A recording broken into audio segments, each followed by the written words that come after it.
విదేశాల్లో చదవాలనుకుంటున్నారా?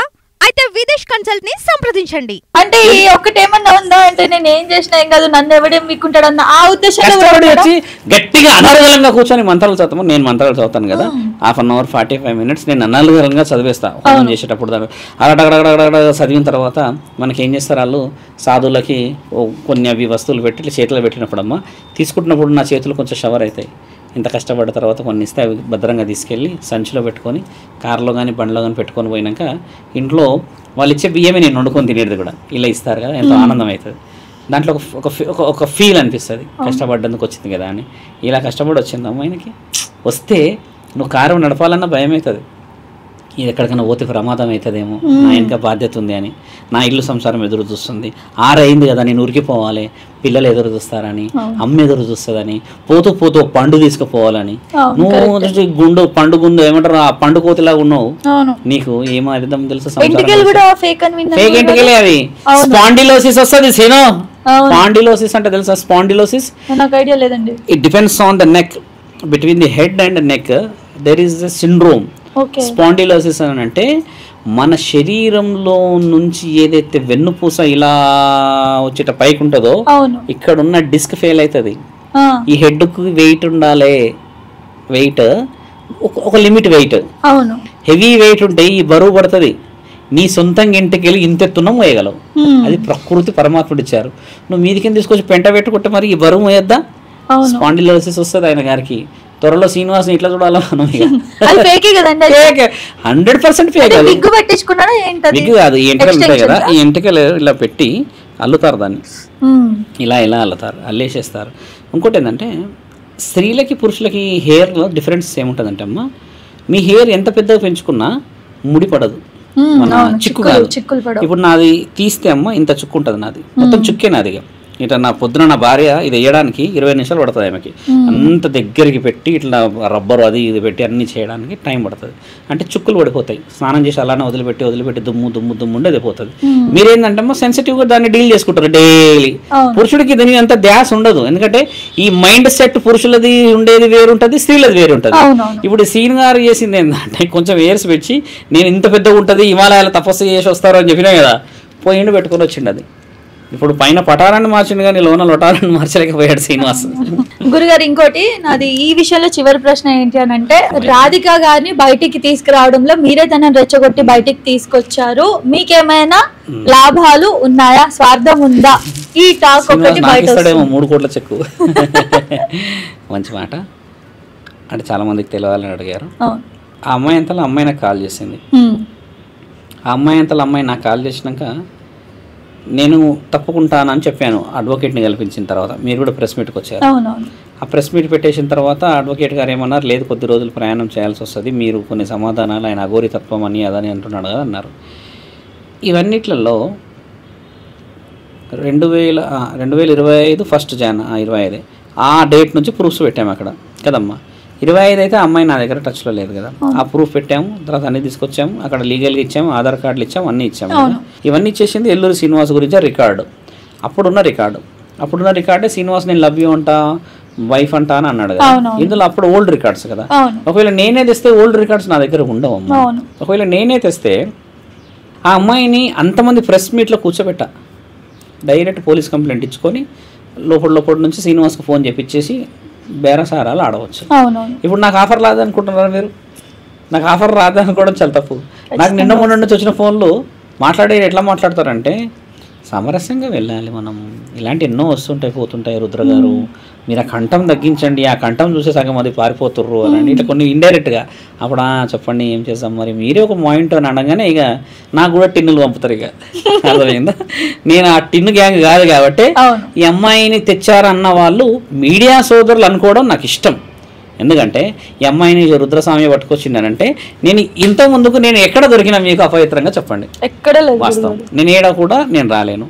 ఒక విషయం, నా గుడి కేదార్నాథ్ గురించి అని 1.5 సంవత్సరం క్రితం గొడవ అయినప్పటి నుంచి నేను ఇంకా ఆ చెట్టు కిందనే కూర్చున్నా. నేను ఓపెన్గా చెప్తున్నా, ఇంతవరకు నేను ఏ ఛానల్లో గుడి గురించి విషయం వివరంగా చెప్పలే. ఆ తర్వాత అమ్మ నాకు ఒక 30-40 మంది నా భక్తులు మా ఊర్లో వచ్చి కూర్చో అయ్యా గాఢ కూర్చుంటున్నాం అని 3-4 ఎకరాల విషయం మాట్లాడుకొచ్చారు. పోయిన వారం కూడా నాకు వెళ్ళి ల్యాండ్ చూపించారు. ఇక్కడ కూర్చోటం స్వామి 4 ఎకరాలు మేము అందరితో గొడవ పడతాం, మా ఊర్లో మమ్మల్ని దాటి ఎవడు రాడు అన్నారు. కానీ ఒక మాట నేను ఏమిచ్చినట్టమ్మా, పరువు అనేది శివభక్తులు ఎట్టి పరిస్థితుల్లో తట్టుకోలేరు. నాకు అవమానం జరిగిన చోటే నేను గుడి కట్టి తీరుతా. ఆ గుడి ఎలా నా చేతికి రాదో నేను నా పరమశివుడితో కూర్చొని మాట్లాడుకుంటా అని. వర్షం వచ్చినా కూడా నేను ఆడ 2 గంటలు అట్లనే కూర్చుంటాము చెట్టు కింద. భక్తులు వస్తారు నాతో మాట్లాడి వెళ్ళిపోయినప్పుడు. ఒక రోజు వర్షం పడితే అమ్మ గంటలో నేను 6:30 నుంచి అమ్మ 9:40 వరకు కూర్చొని అట్లనే వర్షం వర్షం వర్షం కూర్చొని ఏం ఆలోచిస్తా అంటే, పుట్టించుకున్న దేహాన్ని కట్టించుకునే బాధ్యత ఉంటే ముందుకు వస్తా, లేదు అని అంటే నీ ఇష్టం. ఈ విషయంలో ఏం తెలుస్తుంది అంటే అమ్మ నాకు ముఖ్యంగా మీరు అన్న వర్షంలో స్వార్థం అయితే ఇన్ని ఛానల్లో మీరు పిలిచే వాళ్ళు కాదు తల్లి. నన్ను ఒక మాట, ఇప్పుడు సుమారమ్మ గొప్ప అని కాదు, నాకు తెలిసి 220 మంది ఛానళ్ళు పిలుస్తారు నన్ను. అందరి నెంబర్స్ నా దగ్గర ఉన్నాయి. అందరికి వచ్చి ఏమంటారు, స్వామి రండి మాట్లాడండి అంటే, నేను ఎందుకు వేరే గురువులు ఉన్నారు కదా అంటే, మీరు కొంచెం కింది నుంచి పైకి తీసుకొచ్చి పర్ఫెక్ట్ డెప్త్ చెప్తారు స్వామి అని అంటే, మాటకి పట్టు పరమాత్ముడు ఇచ్చింది కాబట్టి నేను చెప్తున్నా, దాన్ని మీరు నిజమా కాదా అని నిర్ధారించగలుగుతారు. ఇన్ని లేని సమక్షంలో స్వార్థంగా ఆ అమ్మాయి నేను తీసుకొచ్చానంటే, సౌందర్య నాకు చుట్టమా తల్లి కాదు, ఆ నాగభవిత నాకు చుట్టమా? వాళ్ళిద్దరిని ధర్మశాసనాల ప్రకారంగా కాపాడింది మీడియా వాళ్ళు, కానీ వాళ్ళని బయట పెట్టింది నేనే. మీ అందరినీ వెనకాల నుంచి అన్ని ఫోన్లు చేసి అమ్మా ఈ ప్రశ్నలు అడిగి చెయ్యండి అని అంటే మీరు అందరూ పోయారు, ప్రెస్ మీట్ పెట్టారు, అన్ని చేసుకొచ్చారు. ఈరోజు వాళ్ళని కాపాడింది మీడియా వాళ్ళు. శివరుద్ర స్వామి చెప్పిన దాంట్లో మరి ఇంతవరకు నాకు నాగభవిత గెలవలే, సౌందర్య వాళ్ళ అసలు నాకు ఇద్దరు టచ్లో లేరు వాళ్ళు. వాళ్ళ అమ్మ కూడా అప్పుడు వీడియోకి వచ్చింది. తర్వాత అంతకుముందుకు ఇంకో విషయం అయింది, దాన్ని కూడా వెళ్ళాను కదా. ఇంకో విషయం ఉంది ట్రెండ్లో, నిన్న సాయంత్రం కాల్ వచ్చింది, నేను ఇప్పుడే చెప్పలేను.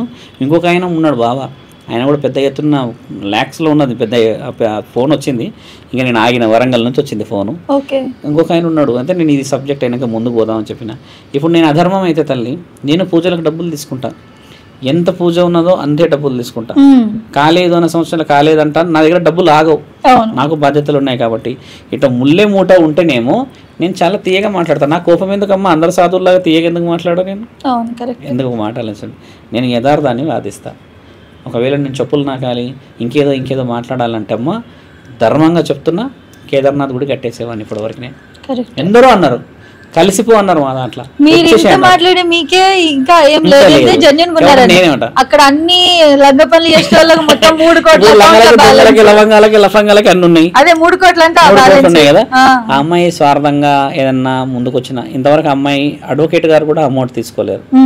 ఆమె దగ్గర మనం ఏం తీసుకుంటాం స్వామి, అప్పుడు ఓ కేసు వేయాలంటే అమ్మ ఓ 10,000 వరకు ఖర్చు అవుతుంది, తీసుకోలేరు. ఆజాద్ గారు నేను ధర్మంగా చెప్తున్నా, ఆయన ఏం తీసుకోలేరు. అమ్మాయి నాతో వచ్చింది, కాళ్ళు మొక్కి ఆశీర్వాద బలం తీసుకున్నప్పుడు కళ్ళల్లో నీళ్ళు చూసి, నేను నా తర్వాత అమ్మ నీకు ఆప్షన్ డైరెక్ట్ శివుడే, అన్నీ చూసిన వాళ్ళు నా దగ్గరకు వస్తారు. నా అదృష్టం ఏంటంటే అమ్మ, ఛానల్లో ఉన్నాను చెప్పట్లేదు, నా దగ్గరికి వచ్చిన వాళ్ళందరూ మునిగిపోయిన వాళ్ళు వస్తారమ్మా.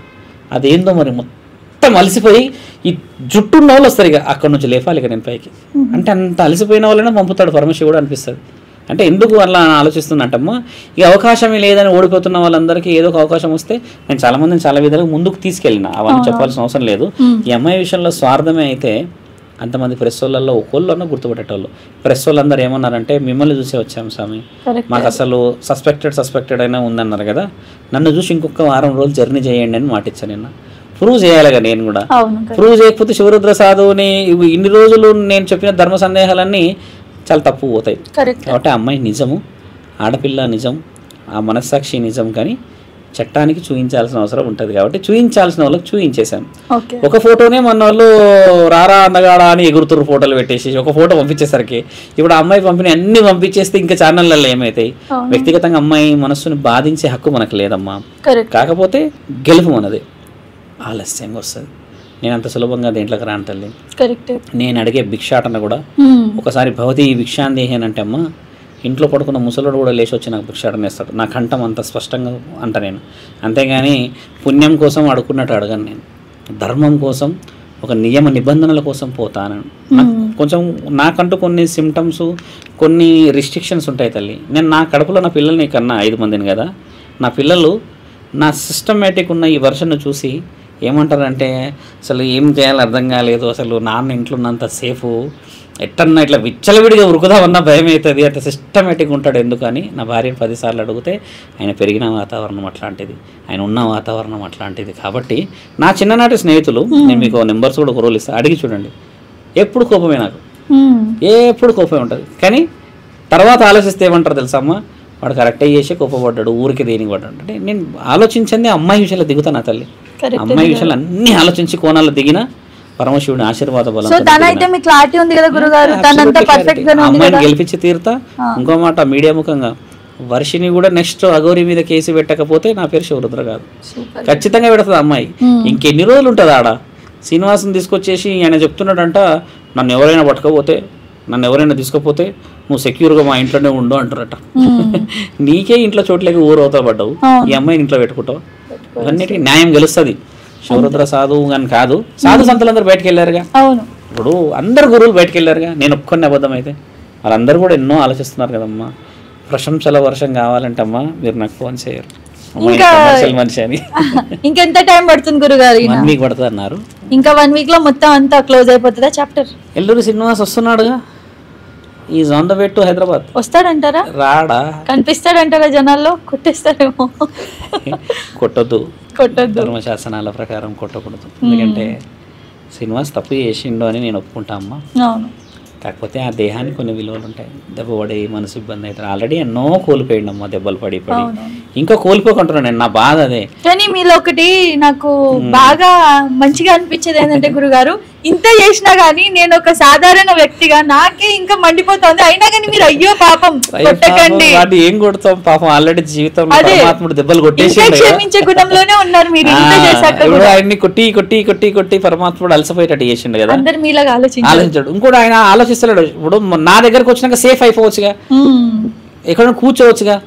ఆడబోతో దెబ్బలు తింటావు, ఈడబోతో దెబ్బలు తింటావు, ఆడబోతో దెబ్బలు తింటావు. నాకు ఒక చెడ్డ కామెంట్ వస్తే ఆ కామెంట్కి నేనే రిప్లై ఇస్తా. చాలా మందికి తెలియాల్సిన అవసరం ఉంది. నాది ఇంకో ఐడి ఉంది, ఇంకో ఐడి నుంచి నేనే కామెంట్లకు రిప్లై ఇస్తా. వాడు ఎట్లా కామెంట్ ఇస్తాను అట్లా కామెంట్ ఇస్తాను నేను. నా కామెంట్లు అన్నిటికీ నేనే రిప్లై ఇస్తా. నేను అన్ని చూసుకుంటా. సాయంత్రం పోయినాక ల్యాప్టాప్ ఓపెన్ చేస్తా, ట్యాబ్ ఉంది, ట్యాబ్ అన్ని ఓపెన్ చేసి అలా చూస్తా.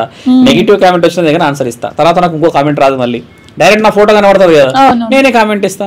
ఇప్పుడు ఈ వారం నుంచి ఏమేస్తుందంటే కామెంట్లు వస్తలేవు, అన్ని నెగిటివ్ అన్ని పోయినాయి, పాజిటివ్ వస్తున్నాయి. ఎందుకంటే అందరికి అర్థమైపోయింది ఎవడ అబద్ధం ఎవరు నిజం. ఎల్లూరి ఇంకా నువ్వు బయటకు వెళ్ళు. సో కొన్ని రోజుల్లోనే మరి క్లోజ్ అవ్వబోతుంది. ఇంకా చూద్దాం ఏమవుతుందో. ఇంకా చాలా విషయాలు బయటికి వస్తాయి. ఒక ప్రాపర్ ఫుల్ స్టాప్ అయితే పడేలానే అనిపిస్తుంది. ఓకేనా.